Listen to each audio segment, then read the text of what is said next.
नमस्कार, आप देख रहे हैं राष्ट्रीय प्रस्तावना। मैं हूं आपके साथ मनु तिवारी। आइए रुक करते हैं दिन भर की बड़ी खबरों की ओर। पहलगाम आतंकी हमले के बाद केंद्र सरकार की ओर से लिए गए संकल्प को केंद्रीय मंत्री और भाजपा के राष्ट्रीय अध्यक्ष जेपी नड्डा ने दोहराया। उन्होंने कहा कि भारत पहलगाम आतंकी हमले के जिम्मेदारों को करारा जवाब देगा। पुणे के दगडूशेठ गणपति मंदिर में पूजा के बाद नड्डा ने कहा कि देश को उम्मीद है कि पीएम नरेंद्र मोदी हमले का कड़ा जवाब देंगे।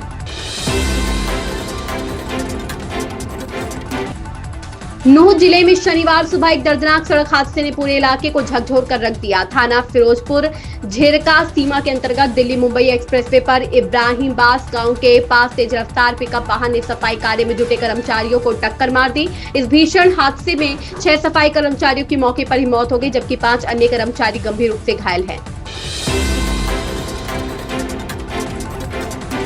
मुर्शिदाबाद हिंसा पर राष्ट्रीय महिला आयोग की रिपोर्ट पर भाजपा सांसद तरुण चुग ने कहा, मुर्शिदाबाद में हिंदुओं पर पूर्व नियोजित हमले पर पश्चिम बंगाल सरकार की चुप्पी इस बात का सबूत है कि ममता बनर्जी की सरकार ने दंगाइयों को पनाह दी है। ममता बनर्जी ने अपने अत्याचारों और कुशासन से बंगाल को बर्बाद और कलंकित किया है। यह मानवता पर कलंक है। उनकी तुष्टीकरण की राजनीति ने राज्य में अपराधियों को खुली छूट दे दी है।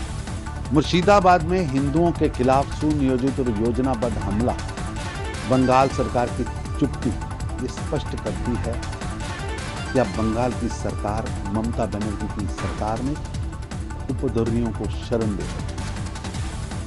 आधुनिक भारत की मॉडर्न जिन्ना ममता बनर्जी ने बंगाल को अपने अत्याचार, दमनकारी, विध्वंसकारी कुशासन से बर्बाद व बदनाम कर दिया।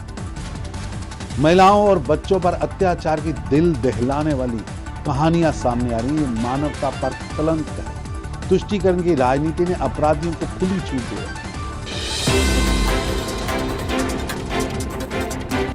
जम्मू कश्मीर के पहलगाम में मंगलवार को आतंकियों ने पर्यटकों पर अंधाधुंध गोलियां बरसाकर 26 लोगों की नृशंस हत्या कर दी, जिसके देश में आक्रोश है। पूरा देश आतंकियों के खिलाफ सख्त एक्शन की मांग कर रहा है। वहीं इस बीच सीमा हैदर एक बार फिर सुर्खियों में आ गई हैं। उन्हें वापस पाकिस्तान भेजने की मांग की जा रही है।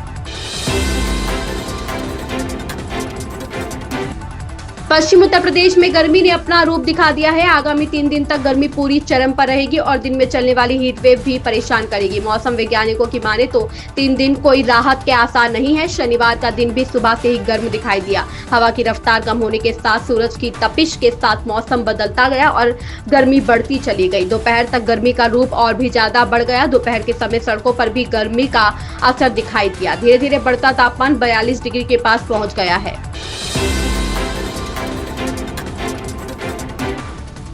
उत्तर प्रदेश की योगी सरकार अमेरिका और चीन के बीच चल रहे टैरिफ वार को प्रदेश के लिए अवसर बनाने की तैयारी में है। यूपी में कानून व्यवस्था, वैश्विक स्तर की बुनियादी सुविधाओं, एक्सप्रेसवे, सामान्य एवं इंटरनेशनल एयरपोर्ट, अंतर्राज्यीय जलमार्ग का विस्तार, भरपूर मानव संसाधन के नाते सस्ता श्रम, सूक्ष्म, लघु एवं मध्यम उद्योग को बढ़ावा देने के कारण अन्य राज्यों की तुलना में यह संभावनाएं बढ़ गई है।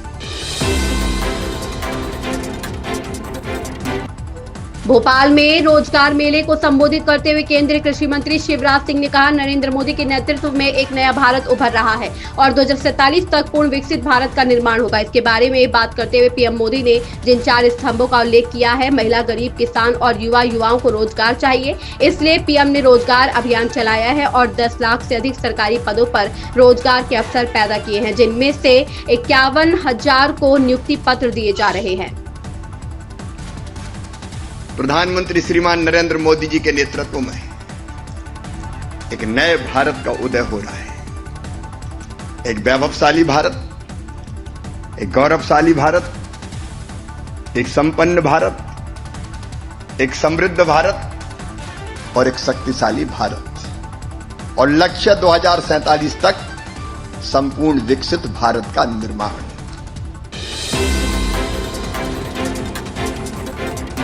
मुख्यमंत्री योगी आदित्यनाथ शनिवार को लखीमपुर खीरी के पलिया में जनसभा को संबोधित करते हुए आतंकवाद पर जमकर बरसे। मुख्यमंत्री ने कहा कि सभ्य समाज में आतंकवाद के लिए कोई जगह नहीं है हो सकती, अराजकता के लिए कोई जगह नहीं हो सकती। भारत सरकार सुरक्षा, सेवा, सुशासन का मॉडल है जो विकास, गरीब कल्याण और सबकी सुरक्षा पर आधारित है।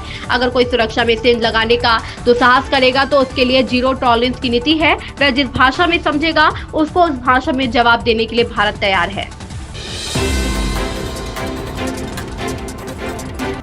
सुप्रीम कोर्ट ने हिमाचल प्रदेश उच्च न्यायालय के एक आदेश को बरकरार रखते हुए कहा कि पंचायत चुनाव के उम्मीदवारों को भी अपने नामांकन पत्र में अपने खिलाफ लंबित मामलों की जानकारी देना जरूरी है। जस्टिस सूर्यकांत और जस्टिस एन कोटेश्वर सिंह की पीठ ने हिमाचल प्रदेश उच्च न्यायालय के आदेश को बरकरार रखते हुए एक ग्राम प्रधान के निर्वाचन को रद्द कर दिया। मामला मंडी जिले के पंगना ग्राम पंचायत का है।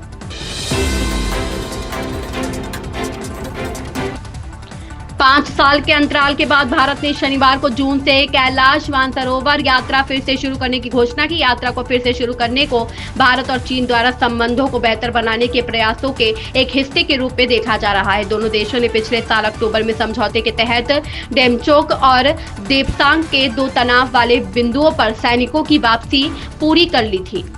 इन खबरों में बस इतना ही। बने रहिए हमारे साथ और देखते रहिए राष्ट्रीय प्रस्तावना।